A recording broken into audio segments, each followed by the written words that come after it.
Ready to unlock the secrets hidden within your website data and transform it into actionable insights. Let's dive right into creating a powerful Looker Studio report using your Google Analytics for data in under 90 seconds.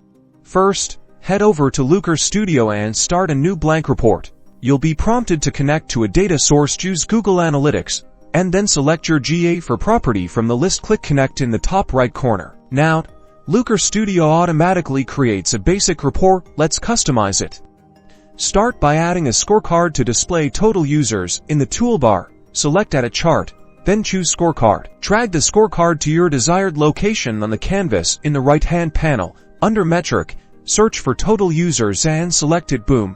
Instant insight. Next, let's visualize user behavior. Add a time series chart to track users over time. Again, go to Add a Chart and select Time Series. Drag it onto the canvas. Ensure the dimension is set to date and the metric is total users. Now you have a clear view of your user trends.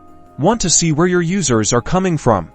Add a table showing traffic sources. Choose Add a Chart and select Table. Set the dimension to Session Source, Medium, and the metric to Sessions. You can even add a secondary metric like engagement rate. Now, you see exactly where your valuable traffic originates. Finally, customize your report's appearance with themes, colors, and logos to match your brand. Use the Theme and Layout tab on the right. Congratulations! You've created a dynamic Looker Studio report using GA4 Data. Share it with your team to drive data-driven decisions and optimize your website performance. Don't forget to like and subscribe for more DataViz tips.